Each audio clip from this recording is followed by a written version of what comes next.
one of the things that I think people are really keen to get some insight into is what traffic is on the networks, what's generating it, and how operators can deal with that and deal with the opportunities that it gives them, but also some of the sort of challenges that they have in dealing with that. And our analytics show, not surprisingly, that video continues to drive growth. It continues to drive the lion's share of the traffic. In some networks, it's already up to 60 or 70% of the traffic. So our analytics show that video continues to drive growth, but that growth is not just coming from new subscribers. The growth is driven also from a desire for higher and higher quality content. So carriers are looking to meet that demand. So video is driving traffic growth, users want higher quality content, and carriers, of course, want to meet that as an opportunity. You're right, oftentimes we get caught up thinking about it as a problem that needs to be solved. The reality is it's an opportunity. Carriers are looking to drive their subscriber base from feature phones to smartphones and attached data plans. Video is what consumers want to do. The facts show that video is what they want, and so the carrier that can build the best possible video user experience and drive higher quality, higher resolution videos without running and playing more smoothly will win. So we hear about, I don't know, the capacity crunch or whatever, so you're talking about high quality videos going across the network. What's the answers for operators there so they can, ask me for money but also give me the service?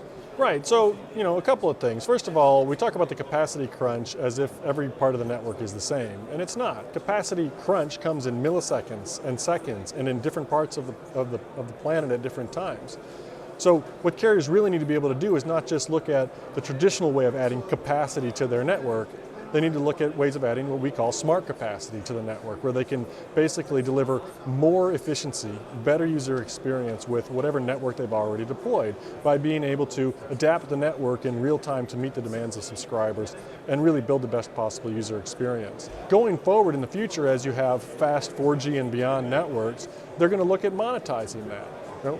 If they don't do anything, then when they launch LTE on day one, they'll have a very happy subscriber base. And then another one signs up, and another one signs up, and another one signs up, and pretty soon you're back to the 3G user experience. So I think they're looking to build differentiation and build a consumer experience that they can sustain over time by adding policy controls. As an example, maybe the first LTE packages don't allow you to watch HD movies. You can only watch standard def movies, and if you want to watch an HD movie, that's an upsell opportunity. So the key thing as carriers launch 4G networks is to be able to build a user experience that they can sustain over time as LTE is adopted.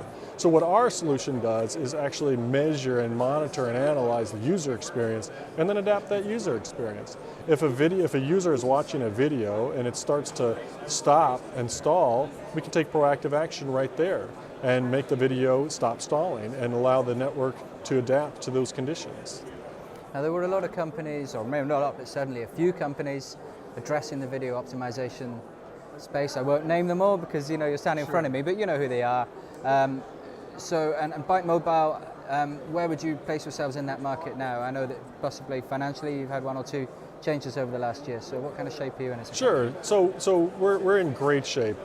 First of all, we created the video optimization market. We actually think of video as just another part of the data experience, and we've been in the business now for almost 12 years, and carriers have been using our products to drive better user experience, more network efficiency for that period of time. Last year we launched our brand new adaptive traffic management system, the T-Series adaptive traffic management system, which for the first time really combines together all of your traffic management capabilities into one solution, provide a holistic, user experience driven traffic management solution. Too often traffic management is thought of as a penalty box, something that you can use to slow guys down or something along those lines, and we look at it entirely differently. We look at it as something to improve the user experience. And that's exactly what our customers are resonating with. And that's why we've very rapidly, since introducing video optimization to the marketplace in general, in 2009, we've rapidly signed up more than 40 customers over the last 18-24 months for that technology, and we see it only accelerating now. I think there's two kinds of partnerships going on. First of all, a lot of the people who had video optimization or web optimization or deep packet inspection have realized that none of those are going to solve the problem. None of those are really enough of a solution. And they're reacting to our release of an integrated traffic management system that includes all the video, web, and deep packet inspection all in one solution. And so they're looking to create partnerships. So more and more, you talked about competition, more and more we're not seeing any of these point players anymore. Right? We've now gotten to where it takes an integrated set of partners to really create the system that carriers are looking for. Now you also see other kinds of partnerships going.